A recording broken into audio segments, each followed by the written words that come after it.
وہ آپ کو اس بولی نہیں طرح آئے کی گا، باتیں کرنی ہے، میں بتا رہا ہوں، میں ابھی آپ کو پیچھے کہتے مولوی صاحب آپ کا توحید پہ نہیں کرنے آئے گا،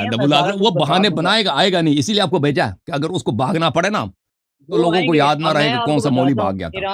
ایران سے تمہارا بہت بڑا عالم اس کو شکست دے چکے ہیں عدالت صحابہ پہ۔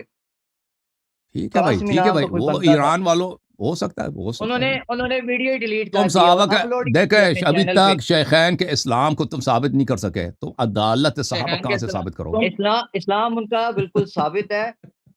ہم ان کا مغیرہ ابن ثابت کرنے بھی شعبہ نہیں پر، چاہتے، ان کا اسلام جو مغیرہ ہے ابن بالکل شعبہ ثابت پر ہے، ہم دیکھیں صرف ان کا ظاہر کرتے ہیں 3 صحابی اور ایک اپنے۔ تابعین،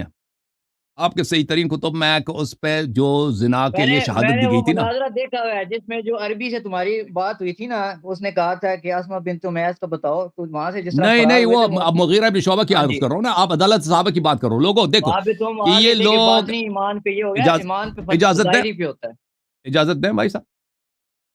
عدالت صحابہ کی بات کر رہے ہیں، یہ اپنے کتب میں صحیح اسانید کے ساتھ غیر قابل تردید اسانید، اس شخص کو شاید نہیں پتہ لیکن میں لوگوں کے لیے بتا رہا ہوں کہ مغیرہ ابن شعبہ ایک صحابی ہے، اس کے خلاف 3 صحابی اور ایک تابعین ہے، شہادت دی عمر صاحب کے دربار میں کہ ہم نے اپنے آنکھوں سے دیکھا کہ ایک دوسرا صحابیہ کے ساتھ یہ زنا فرما رہے تھے، وہ دوسرا صحابیہ وہ بھی شادی شدہ، وہ بھی شادی شدہ، اس کے ساتھ اس کو رجم کیا جائے، ٹھیک ہے نا۔ پھر عمر بن خطاب نے چوتھے کو ڈرایا، تو اس نے جو شہادت دی اس میں کچھ گڑبڑ ہو گئی، تو عمر نے ان پہ حد قذف جاری کیا نا، یا تو عمر نے جو حد قذف جاری کیا نا، حد قذف جاری کی، یا تو وہ صحابہ فاسق تھے، جھوٹی شہادت دے رہے تھے، یا مغیرہ ابن شعبہ نے صحابی کی بیوی کے ساتھ، وہ بھی صحابیہ، خود بھی صحابیہ، اس کے ساتھ زنا کیا تھا نا، اور تو کوئی راستہ نہیں ہے، عدالت صحابہ ٹاپک عدالت رکھ صحابہ لیں تو مجھے چلے گیا نا، عدالت تو راستے سے گیا نا، یا تو وہ 3 صحابہ جو رکھ لیں شہادت دے رہے تھے، عدالت صحابہ ٹاپک مجھے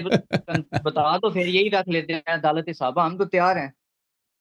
میں نے کہا نا پہلے توحید، نمبر 2 آپ چن لیں، یا عدالت صحابہ یا حدیث پھر قرطاس۔ آپ عدالت صحابہ پہ بات کریں، کبھی کس پہ کریں، ایک پہ جناب پھر ذرا ٹھہرے نا۔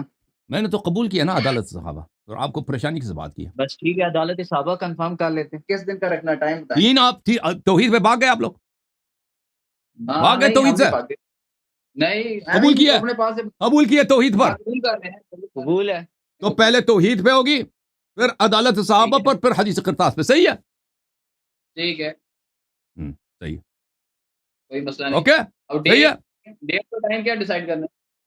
تو آپ ان سے بات کریں نا، پہلے پتہ تو چلے کہ آپ کے مولوی صاحب کون ہے، وہ آپ کو مانتے بھی نہیں، ایسے آ گئے ادھر، ٹھیک ہے نا، وہ آپ کو مانتے بھی ہیں کہ نہیں؟ وہ ہمارے ساتھ ہیں۔ آپ کے ساتھ ان کے گہرے تعلقات ہیں مولوی صاحب کے، ہاں جی جی، تو ٹھیک ہے بھائی، پھر وہ ڈیٹ جو ہے نا کاظمی صاحب سے آپ کنفرم کر اب لیں، کیونکہ ڈیٹ شامی ان کے غریبہ پاس والا ہوتا تعلقات نہیں۔ ہے، کاظمی صاحب کے ساتھ آپ کنفرم کر لیں، ٹھیک ہے نا۔ ٹھیک، فی الحال آپ سے خدا حافظ، صحیح ہے، اجازت ہے، ٹھیک ہے جی، اجازت۔ تھینک یو سر، ان کے آپس میں گہرے تعلقات، گہرے، بہت ہی گہرے، ٹھیک ہے نا۔